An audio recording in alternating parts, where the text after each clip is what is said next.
Every year or so, Mojang releases a new update to Minecraft. So in today's video, we're going to find out what was the most beneficial update to Minecraft, which update added the most things, and which update we couldn't live without.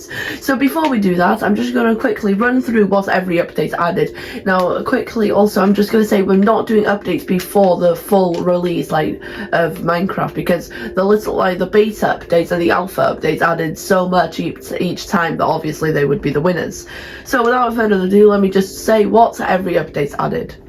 In 1.1, we added super flattened beaches. In 1.2, there was jungles and desert wells. In 1.3, there was villager trading, adventure mode, jungle and desert temple and emeralds. Witches, bats, zombie villagers, potatoes and carrots were added in 1.4. A ton of new redstone blocks and quartz was added in 1.5. Horses, donkeys and mules, etc. was added in 1.6. In 1.7, there were dark oak forests, savannas, mesas, ice spike biomes and extreme hills. In 1.8, there was diorite and the other stones, core studs, prismarine, redstone, slime, mutton, endermites and ocean temples. In 1.9 there was shield, tipped arrows, a massive revamp to combat which changed the entire system, shulkers, end cities and elytras. In 1.10 there was magma, nether wart blocks, strays and husks. In 1.11 illagers, totems, mansions, observers, shulkers and maps were added. In 1.12 we got all the concrete and the glazed terracotta and of course parrots. In 1.13 there was a massive revamp to the oceans, added shipwrecks, downs, phantoms, corals, strip logs and the tridents. In 1.14 they revamped villagers and villager trading, adding workstations, tons of new decorations, bamboo, scaffolding, note blocks, wheat berries, cats, foxes, mushrooms, pandas, pillagers, ravagers, wandering traders, raids. That was a big mouthful. In 1.15 they added bees. In 1.16 they revamped the Nether, bastions, warped and crimson forest, basalt deltas, Sultan Valley, hoglins, piglins, striders, blackstone basalt, netherite, respawn anchors and the target block. In 1.17 they added lush caves, dripstone caves, moss, goats, axolotls, glow squids, amethyst, geodes, azalea, copper, iron and gold ore, handles, drip leaves, skull tuff and glowberries. In 1.18 world height was increased to -60 was the bottom of the world. Gigantic caves were added and gigantic mountain, which revamped world generation. In 1.19 they added mangrove swamp, mangrove wood, mud, packed mud, allays, frogs, wardens, ancient cities and the frog light. Now we're up to 1.20, the most recent update, where they added bamboos, chisel, bookshelves, archaeology, sniffer, pottery, cherry grove, cherry wood, sand and gravel among other things. Oh, that was a mouthful. Okay, and with 1.21 around the corner, I wanted to see what was the most beneficial update in Minecraft history. So looking back upon our list there, the first massive update was 1.3, adding villager trading, adventure mode, jungle and desert temples and emeralds, which were all big additions to the game. Now villager trading is one of the most effective ways to get gear in this game, which means that is obviously a very big deal. But the thing is, it wasn't the rate of villager trading we know now, because the villager trading was revamped in 1.14, and that's how it's much easier to do it now. It was much harder before then. The next big thing was 1.7, the update that changed the world. In this update they added a ton of new biomes, and really there were like a ton of unique biomes. I think they were really cool.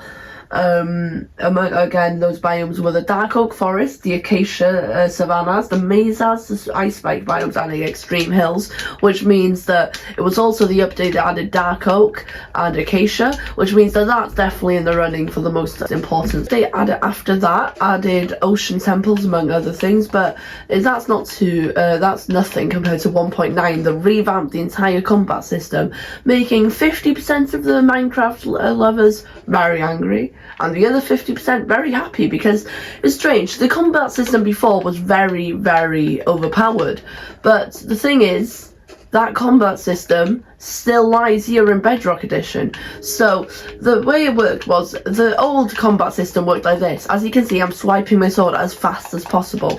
Now among enemies, I can just boom, boom, boom, boom, boom, kill them like this, alright? But now in Java Edition, it was like that until 1.9. In 1.9, it was changed so that they would have cooldowns among hits. So you would hit them once, have a little cooldown, hit them again, and made for much more skillful PvP, which is why the PvP in Bedrock is so rubbish and the PvP, in my opinion, is much better in Java. Even though lots of people like the old one a bit better, I much rather the Java one and wish the Java one was in Bedrock Edition. So also in 1.9 they added elytra, and a lot of people forget about the elytra when it was added, because the 1.9 is always the combat updates, which is the one that everybody hates or loves, that it changed combats. So everybody forgets that it also added the elytra and the end cities, which were big additions. Now I'm actually going to say that that was one of the best ones ever, 1.9, because even though lots of people didn't like the combats, I think that it's a much better combat system. 1.11, it added shulkers, which is again another big aspect of modern Minecraft, with massive shulker monsters that you see on big servers. And of course it also added the woodland mansions, including totems, which again is a massive part of modern Minecraft with the hardcore thing. And as I said in my previous video about is Minecraft too easy, totems were a big thing that I talked about, saying that totems are literally the reason why hardcore is quite easy. Like, as long as you don't die in the first few days of your world, you're pretty much fine. Now we get into the big ones. 1.13, all the oceans, the entire ocean was revamped. Now the ocean was very boring before, having nothing to do except the ocean monuments, which again was quite rubbish. But then they revamped it, adding tons of stuff like shipwrecks and all that, and I really think that it was a massive update for especially at the time, because the updates tended to be a bit smaller at that time. But 1.13 was a massive update to the ocean, but the ocean, in my opinion, is quite a small part of Minecraft. Like, it's not very often you go into the ocean, so yes, a big revamp wasn't needed because they were so boring. But I do think that it's not going to be the biggest thing. But the update after it, on the other hand, 1.14 added so much stuff.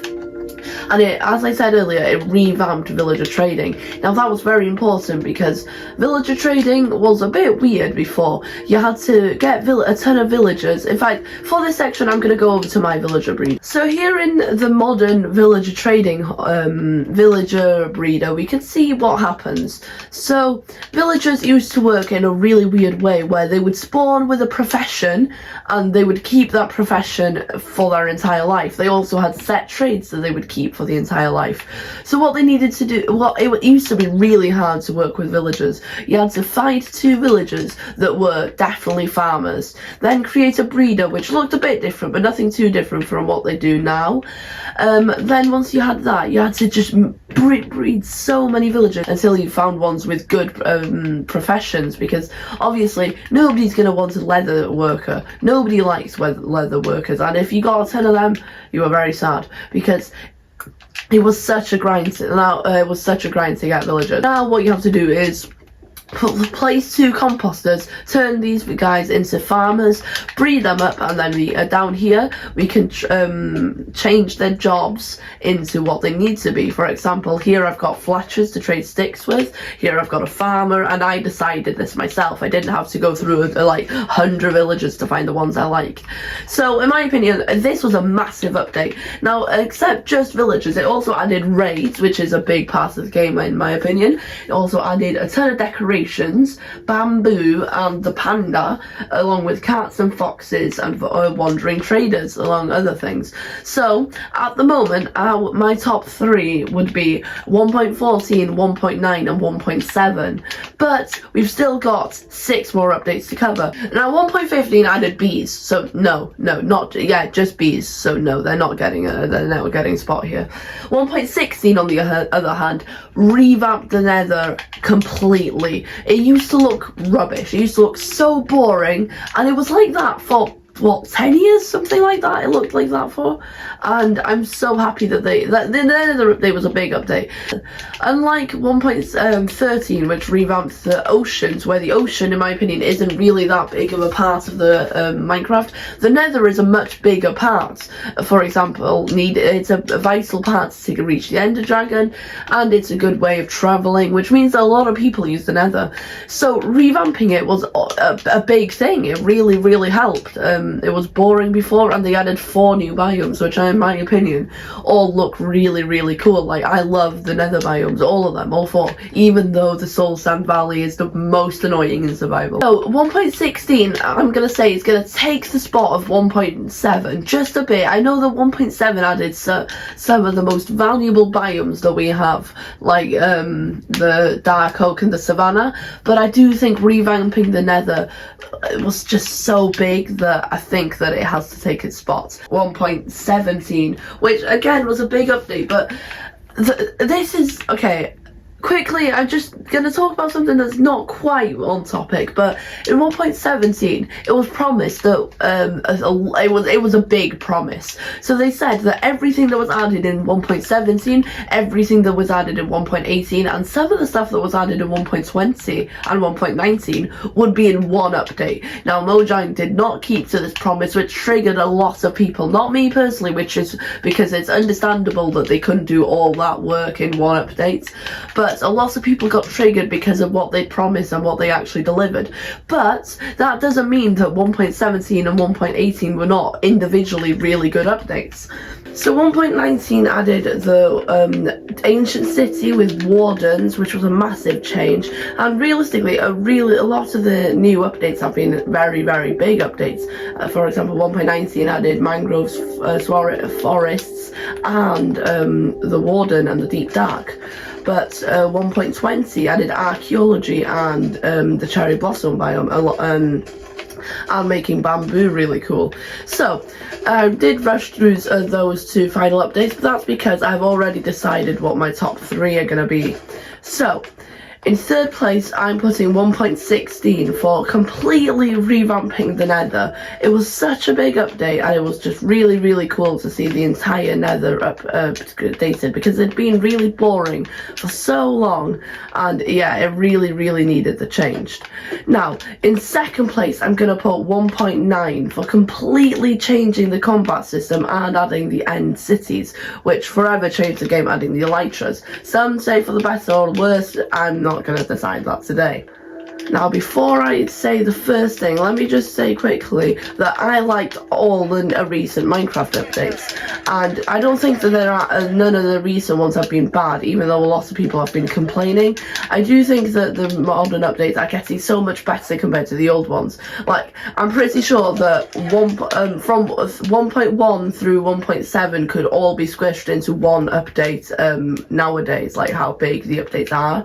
So it's really, really cool that the updates are getting bigger and better, and I can't wait for 1.21 for adding the trial chambers, which, I'll be honest, they look really cool. I've not actually, tested anything out yet, so I'm quite new to the stuff, but I'm looking forward for them to come out, and of course the new mobs and all that stuff.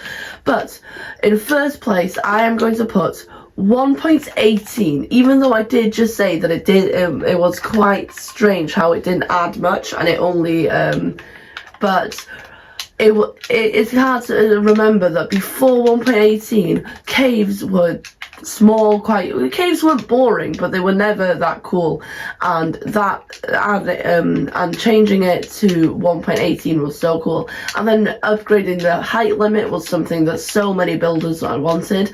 And then don't forget about the mountains. The mountains look so beautiful now, as I said earlier. Now, so I think that 1.18 rightfully deserves a spot as the update that changed Minecraft the most. Now, so as said earlier, I'm looking forward for 1.21, and remember, when that comes out, I will be making plenty of videos telling you all about the new updates. So, if you enjoyed this video, drop a like down below. If you enjoyed my content, subscribe to Trample the Carrot. Goodbye.